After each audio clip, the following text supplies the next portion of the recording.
Muli po mga kapatid, inaanyayahan ko po kayong muli sa video na ito na inyo pong panoorin ang totoong mensahe ng ating pambansang bayani na si Dr. Jose Rizal. Sapagkat alam naman po natin na kahit sino po sa atin ay hindi talaga naunawaan ang nilalaman ng dalawang makasaysayang libro ni Dr. Jose Rizal. Dito po natin malalaman ang buong katotohanan at talaga namang karapat-dapat siyang tawagin pambansang bayani ng ating bansa. Tara, atin na pong panoorin.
Masayang balita mga Oferians, narito na ang karugtong na video ng Rizal series. Hihimayin natin ang mahahalagang laman ng Mi Ultimo Adios para lumutang ang nakapaloob na mensahe ng ating pambansang bayani. Consumatum est, it is finished, huling salita ng Panginoon bago siya nalagutan ng hininga sa Golgota. Yan din ang huling salita ni Rizal bago siya namatay. Iisang kapangyarihan ang kumitil sa Misaya at kay Rizal. Ang Misaya noon ay umiyak, humingi ng tulong sa Ama na kung pwede palipasin ang kanyang kamatayan. Nasusulat, "Abba, Father," he cried out, "everything is possible for you. Please take this cup of suffering away from me, yet I want your will to be done, not mine." Mark chapter 14, verse 36. Kung ang Misaya ay umiyak at natakot, ano kaya ang pakiramdam ni Rizal? Bakit sa luneta ang kanyang naging huling hantungan? Ano ang nilalaman ng kanyang huling paalam? Samahan niyo po kami sa pagpapatuloy ng Rizal series at muli tayong maglakbay pabalik sa panahon upang maunawaan natin ang totoong nangyari sa ating pambansang bayani. Puntahan natin si Rizal noong gabi bago siya pinatay. Pumasok tayo sa selda. Madilim ang paligid. Tanging ilaw mula sa isang lampara ang pinanggagalingan ng mapanglaw na liwanag. Makikita natin si Rizal nag-iisa. May kunti siyang papel at pluma. Sinusulat niya ang kanyang huling paalam. Alam niya, oras na lang ang kanyang binibilang. Pagsikat ng araw, maya-maya lang, yun na ang huling sikat ng araw na kanyang masisilayan. Ano kaya ang pakiramdam niya sa mga panahong yon? Nakikinikinita natin. Tumutulo ang luha habang sinusulat ang pamamaalam. Tao lang ang ating bayani. May emosyon, nakakaramdam ng lungkot, at higit sa lahat, natatakot bago ang execution. Ang nooy matanda ng nanay ni Rizal ay dumalaw pa sa kanyang piitan. Nais niya sanang mayakap man lang ang kanyang anak sa huling pagkakataon. Ngunit yun ay hindi pinagbigyan ng gwardya. Sobrang kalungkutan ang pinagdaanan ni Rizal habang humihingi siya ng tawad sa kanyang ina. Kung natatandaan pa, bata pa lang si Rizal noon, ayaw na ayaw sana ni Doña Teodora na dumunong ang kanyang anak dahil mapapatay daw ito ng mga Kastila. At ngayon nga, nagkakatotoo ang kanyang kinatatakutan. Matutunghayan nyo sa pagpapatuloy ng video na ito ang kakaibang analysis ng Mi Ultimo Adios na hindi nyo matatagpuan sa kahit anong history books, local man o foreign. Huwag po kayong magtataka bakit naiiba ang interpretasyon ng Oferian heritage. Dumaan kasi tayo sa pagkatao, mga karanasan, pananaw at higit sa lahat ay ang mga ipinaglalaban ni Rizal. Yan ang tanging paraan para maunawaan ng tama ang kanyang mga obra gaya ng Noli Me Tangere, El Filibusterismo at higit sa lahat itong Mi Ultimo Adios. Binuksan natin ang nakaraan mula sa anggulong ito. Makikita natin na si Rizal ay parang isang biktima ng krimen, kung saan puwersahang pinasok ang kanilang bahay, ngunit nakilala niya ang punong salarin, nadiskubre niya ang motibo, at nagawa niya itong isulat bago pa man siya binawian ng buhay. Yan ang Mi Ultimo Adios. Ang kanyang isinulat ay hindi isang work of art at hindi sapat ang pag-aalay ng mga bulaklak sa kanyang puntod o estatwa bilang paggunita. Isinulat ni Rizal bilang annotation sa Sucesos de las Islas Filipinas kung ano talaga ang gusto niya. Kanyang sinabi, kung magtatagumpay ang librong Sucesos, nagisingin ang inyong diwa na maalala at maituwid ang mga mali at paninira, sa gayon, hindi na sayang ang aking pinagpaguran.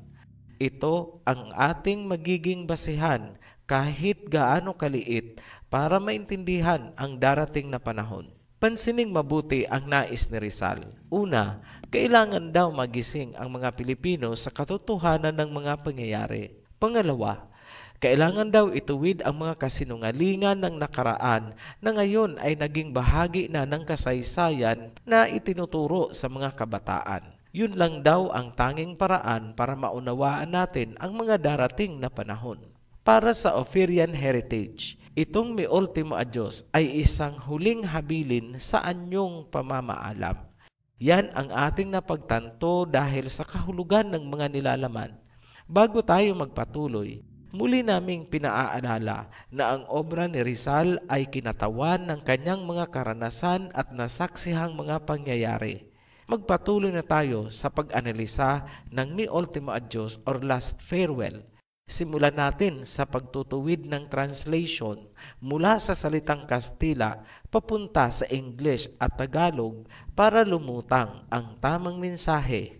Matatagpuan sa pinaka-climax ng Last Farewell ang paunang palatandaan kung bakit siya pinatay, sino ang pumatay, at ano ang sitwasyon ng kanyang mga naiwan. Ang pinakamahalagang content ng Last Farewell na kailangang titigang mabuti ay ang stanza number 13. Pakinggan niyo pong mabuti. Mi patria idolatrada, dolor de mis dolores, querida Filipinas, oye el postrer adios. Ahe te dijo todo, mis padres, mis amores, voy donde no hay esclavos, verdugos ni opresores, donde la fe no mata, donde el que reina es Diyos. Sa English, ganito ang translation. My idolized homeland, pain of my pains, dear Philippines, hear the last goodbye. There I leave everything, my parents, my loved ones.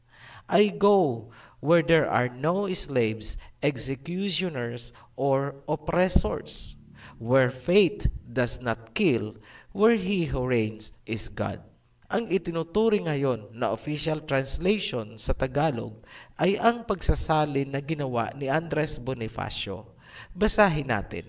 Bayang iniirog, sakit nyaring hirap, katagalugan kong pinakaliliyag, dinggin mo ang aking pagpapahimakas.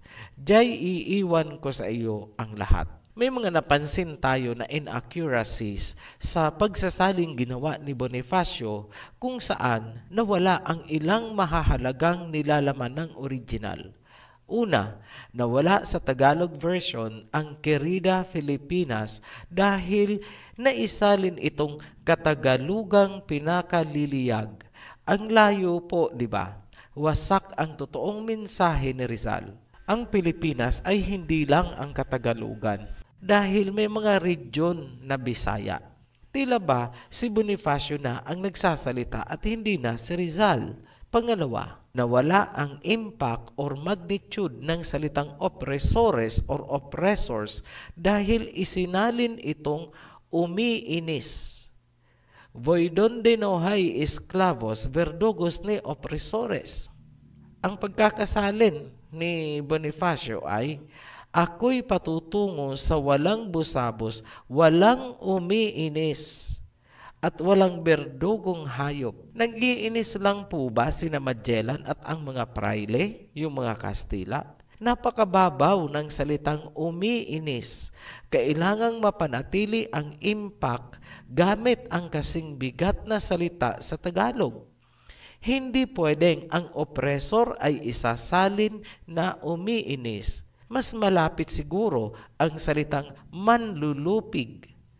Tila hindi na malayan ni Bonifacio na ipinapasok niya ang sarili niyang thoughts or diwa sa obra ni Rizal. Pangatlong, nawala ang kahulugan ng donde la fe no mata, donde el que reina is Diyos. Ito ay isinali na pananalig doon ay di nakasasalot. Ang nararapat na salin ay kung saan ang pananampalataya ay hindi pumapatay. Note, mula sa Spanish to English, ang translation ay where faith does not kill. Mabibigat at very strong words ang ginamit ni Rizal, kung kaya itinago or palihim niyang inilabas ang mi ultimo a Diyos.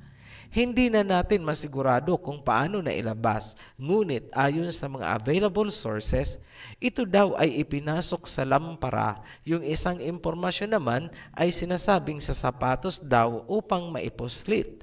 Isa lang ang ibig sabihin, palihim niya itong inilabas para hindi maharang. Ngayong nakita na natin ang mga inaccurate translation, ito ay itama muna natin at babasahin namin sa inyo ang binuo ng Ophirian Heritage. Paunawa, binaliwala ng Ophirian Heritage ang makasining o theatrical na aspeto alang-alang sa kahulugan.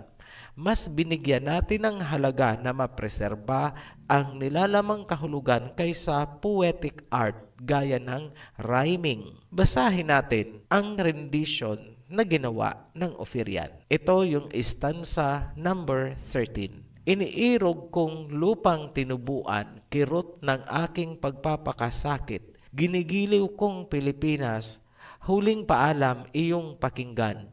Iiwanan ko ang lahat, ang aking magulang at mga mahal sa buhay.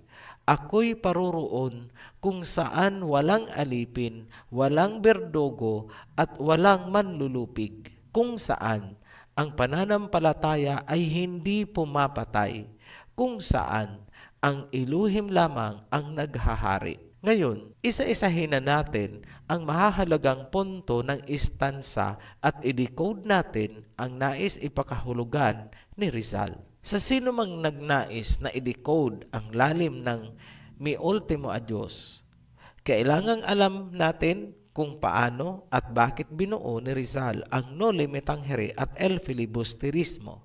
Kailangan ding unawain bakit ini-endorso ni Rizal ang Sucesos de las Islas Filipinas.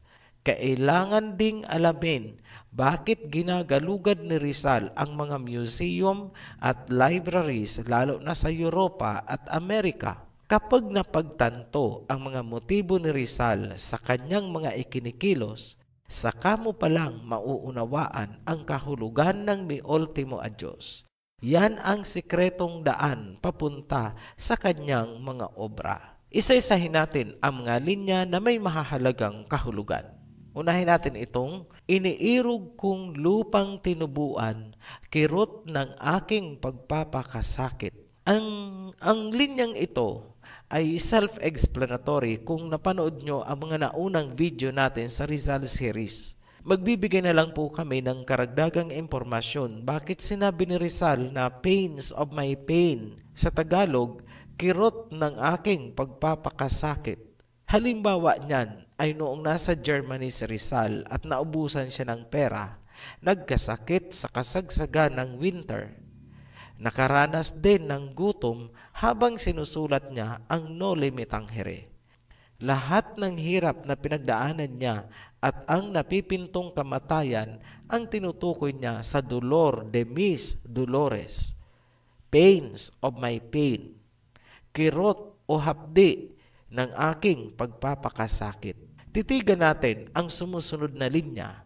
Voy donde no hay esclavos, verdugos ni opresores. Sa English, I go where there are no slaves, tyrants, or hangmen. Ako'y paruroon kung saan walang alipin, walang berdugo, at walang manlulupig. Kung naaalala pa ang naunang video, nailahad natin na ang nagbigay inspirasyon kay Rizal upang isulat ang Noli Me Tangere ay ang librong Uncle Tom's Cabin. Ang librong yan ay tungkol sa slavery ng mga blacks na nangyari sa Amerika dahil sa transatlantic slave trade. Napag-ugnay niya na ang mga pangyayari doon at ang nangyayari sa Pilipinas ay dahil sa gawain ng mga Europeans, kasama dyan ang Spain na nasa Pilipinas din. Pinatutungkulan ni Rizal ang mga Europeans na verdugos at oppressor, manlulupig. Ngayon, bakit may sinasabi si Rizal na hangman or berdugo? Sa kanyang pag-iikot sa Europe, marami siyang natutunan sa larangan ng history. Alam niya ang tungkol sa mga heretics na ipinapapatay sa pamamagitan ng Inquisition. Ang Spain ay nagpapatupad ng Inquisition upang palaganapin ang militanteng Katolisismo mula pa sa panahon ni Queen Isabella at King Ferdinand. Kung natatandaan pa, si King Ferdinand at Queen Isabella ng Espanya ay pinagkalooban ng kapangyarihan ni Pope Alexander VI noong 1494. Kaakibat ng kapangyarihang ibinigay ay ang pagpapalaganap ng Katolisismo. Kapag ikaw ay kumontra sa doktrina, ikaw ay tatawaging heretic. Ipapataw sa iyo ang pinakamasakit na kamatayan sa pamamagitan ng pagtorture o pagpapahirap sa ngalan ng pananampalatayang Katolisismo. Yan ang tinutukoy ni Rizal sa linyang Voy donde no hay esclavos, verdugos ni opresores, at donde la fe no mata, donde el que reina es Diyos. Sa sino mang nagsasabi na gawa-gawa namin ang istoryang ito, search nyo kahit anong encyclopedia o credible history books. Magbasa kayo tungkol sa isinagawang Inquisition ng Espanya at ng Roma. Sinabi ni Rizal na paruroon siya sa dako kung saan ang naghahari ay ang Elohim. Donde el que reina is Diyos. Ibig sabihin, by contrast, ang kanyang iiwanan ay pananampalatayang pumapatay at hindi pinaghaharian ng Elohim. Kung hindi lubos na nauunawaan ang aming interpretasyon na yan, simple lang, gamit tayo ng analogy. Kapag sinabi mong iiwanan mo ang isang lugar dahil nais mo yung malamig na lugar, ibig sabihin, ang lugar na iiwanan mo ay mainit. Ganyan lang po kasimple. Kaya, noong sinabi ni Rizal na paruroon ako sa dako kung saan ang naghahari ay ang Panginoon, ibig sabihin, ang iiwanan niya ay hindi pinaghaharian ng Panginoon at ang namamayaning pananampalataya ay pumapatay. Simple lang po. Magtataas kami ng $1 million question. Sino ang pumatay kay Rizal at sa Misaya? Simplify natin ang sagot dyan. Huwag po kayong maiinip. Ilalatag lang po natin ang premise para suportado ang ating sinasabi. Para sa mga alam na itong bahagi, huwag nyo pong aakalain na paulit-ulit tayo. Lagi kasi nating kinoconsider yung mga baguhan na itong video pa lang ang napapanood para makarelate din sila. Pero kailangan pa rin nilang panoorin yung mga nakaraan, lalo na itong Rizal series para maintindihan ng lubusan. Mag-trace back po tayo sino ang mga tao na nasa likod ng sinapit ni Rizal at ng mga Pilipino. Hindi ba't ang mga Kastila, Spain, walang dapat pagtalunan sa puntong yan? Ano ang bitbit na pananampalataya ng mga Kastila dito sa Pilipinas? Militanteng Katolisismo. May pagtatalunan ba tayo tungkol dyan? Wala. Bakit bitbit ng Espanya ang Katolisismo dito sa Pilipinas? Dahil bahagi iyon ng kapangyarihang ibinigay ng Papa kina King Ferdinand at Queen Isabella noong sila ay prinoklama bilang Catholic King and Queen. Sa makatwid, ang kapangyarihang sumikil sa mga Pilipino ay ang kapangyarihan ng Roma. Ano ang papel na ginampanan ng Espanya? Tagapagpatupad. Yan, maliwanag pa sa sikat ng araw. Historical fact po yan. Hindi po kami nagmamanufacture ng kasinungalingan. Alam nyo po, walang saysay na alam nyo at kahit memoryado nyo pa ang history kung hindi naman naiintindihan ang ugnayan ng mga pangyayari. Habang ang Pilipinas ay kontrolado ng magkasamang kapangyarihan ng Simbahang Romano at Gobyernong Kastila, pumalag itong si Rizal. Palibhasa, marami siyang nalalaman. Kinalaban niya ang doktrina ng Roman Catholic Church at kinalaban niya rin ang pang-aabuso ng mga Kastila. Ipasok natin ang linya ng Mi Ultimo Adios. Voi donde no hay esclavos, verdugos ni opresores. Sino sa tingin nyo ang tinutukoy ni Rizal na mga berdugo at oppressor? Sino pa ba? E di yung pumatay sa Gumbursa at yung pumatay din sa kanya, ang pinagsamang kapangyarihan ng Spain at Rome. Anong pananampalataya na pumapatay ang tinutukoy ni Rizal sa linyang donde la fe no mata, donde el que reina is Diyos? E di ang Roman Catholic Church na bitbit ng mga Kastila, wala namang iba, diba? Saan galing ang pananampalatayang pumapatay na sinasabi ni Rizal? Roma. Kung akala nyo malalim na ang ating narating, hindi pa po. Nagsisimula pa lamang tayo, laliman na natin ng konti. Matatagpuan sa Revelation chapter 12 ang isang prophecy tungkol sa woman clothed with the sun and the moon was under her feet. Ang babaeng ito ay may ipapanganak na sanggol na lalaki.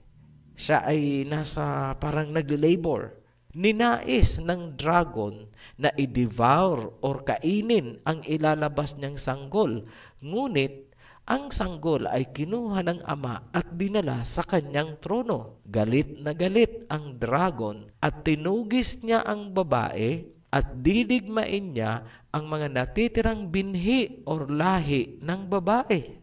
Maraming naniniwala, mga Pilipino, sa turo na ang woman daw ay si Mary. Hindi po kami sang-ayon dyan. Pero sige, hindi kami makikipagtalo. Pagbibigyan namin kayo. Kung yan ang gusto nyo na ang woman ng Revelation ay si Mary, ipagpalagay na natin na si Mary nga at ang kanyang anak ay ang Messiah na tinawag nilang Jesus Christ. Alam nyo, lulutang pa rin ang katotohanan. Tanong, sino ang pumatay sa Messiah? Yung mga Hudyo daw. Yan ay isang malaking kasinungalingan. Noong isilang ang Messiah, sakop ng Roma ang Jerusalem. Sanggol pa lang ang Messiah, nais na siyang mapatay ng Roma. Ano ang ebidensya? Ipinag-utos ni Herodes na patayin lahat ang mga sanggol 2 taon pababa para mapatay ang Messiah. Nasa Biblia po yan. Ano ang ginawa ni Mary at saka ni Joseph? Tumakas sila papuntang Egypt. So ibig sabihin, right from the start, ang nagnanais na mapatay ang Messiah ay ang Roma, hindi ang mga Hudyo. Noong panahon na pinatay ang Messiah, panahon na ito ni Pilato. Tanong, ano ba si Pilato? Si Pilato yung parang governor na inilagay ng Roma sa Judea o sa Jerusalem. Siya ay isang Romano. Pinapansin nyo ba ang mga rebulto na pinoprosesyon kapag Semana Santa? Sino ang naglalatigo sa Messiah habang pasan-pasan niya ang krus? Assuming na krus nga, sige, para wala nang pagtatalunan. Sino ang naglalatigo? Sundalo ng Roma. At the last moment, Sino ang sumaksak sa tagiliran ng Mesaya at mula doon bumulwak ang magkahalong tubig at dugo? Sino? Si Longinus. Ano ba itong si Longinus? Sundalo ng Roma. Read your Bible. Marahil, hindi niya ito alam na si Longinus ay ginawang santo ng Roma. Ang tawag sa kanya ay Saint Longinus at mayroon siyang malaking rebulto sa loob ng St. Peter's Basilica sa Vatican. Anong honor? Bakit siya pinagawan ng ganong rebulto sa St. Peter's Basilica? Dahil ba sa pagsaksak niya sa Mesaya? Napaka-barbaric ng ginawa ni Longinus. Pero bakit siya ginawang santo? Alam nyo ba? Pati ang pangsaksak na ginamit ni Longinus ay dineklara din ng Roma na banal. Holy Lands of Longinus. Aba, kung baril pala ang ginamit ni Longinus, tatawagin nilang Holy Gun of Longinus. Hindi po tayo nangungutya. Nilalagay lang po natin sa tamang context para maliwanagan kayong mga nabubulagan. Yan ay mga patunay na ang nasa likod ng malupit na pagpatay sa Mesaya ay Roma. Kung pagbibigyan natin ang mga nagpipilit na si Mary nga ang woman clothed with the sun sa Revelation at ang anak ay ang Mesaya, tapos ang Mesaya ay pinatay ng kapangyarihan ng Roma, sino pala ang dragon? Simple lang po, di ba? Sino ang dragon na lumalabas na gustong patayin ang Mesaya mula sa pagkasanggol? At ngayon, napatay na nga ang Mesaya. Alam natin kung sino ang pumatay. Sino pala ang dragon? Mag-isip-isip nga po kayo. Balikan natin si Rizal. Kaninong pananampalataya or belief system ang kinalaban ni Rizal? Kanino? Roma. Ano ang kinalabasan? Luneta. Ano ang pakay ng mga Jesuits? Bakit binalik-balikan nila si Rizal ilang araw bago ang execution? Hanggang sa huling sandali, pinahahalik nila si Rizal sa krus. Ginawa ba ni Rizal? Hindi. Inilayo niya ang kanyang mukha. Tandaan na ang kapangyarihang taglay ng mga Kastila ay ang ipinagkaloob ng Papa kina King Ferdinand at Queen Isabella. Yun ang nasaling ni Rizal. Kaya totoo ang sinabi ni Rizal na hindi rebelyon ang kanyang kaso. Ngayon, alam nyo na kung bakit sinabi ni Rizal na paruroon siya sa dako kung saan ang pananampalataya ay hindi pumapatay. Donde la fe no mata, donde el que reina es Diyos. Poco más o menos alas 7 ng umaga, December 30, 1896, 2 ulo ng dragon ang kumitil sa buhay ni Rizal. At habang ito ay nakabulagta, itinugtog ng banda ang Marcha de Cadiz ng Espanya. Consummatum est, it is finished. Kami ay nananawagan na ipanalangin niyo po ang channel na ito dahil pumapasok na po tayo sa mga napakasensitibong usapin na tinakpan sa loob ng maraming siglo. Higit pa riyan ang mga darating. Sobrang dami po tayong ilalahad. Ito ang panahon na kailangang magising na ang mga Pilipino. Kailangang malaman nyo na tayo ang lahi ng Hebreyong si Joktan. Muli kaming nagpapasalamat sa mga patuloy na nagsusubaybay ng ating series. Hanggang sa muli, mabuhay Ophirians!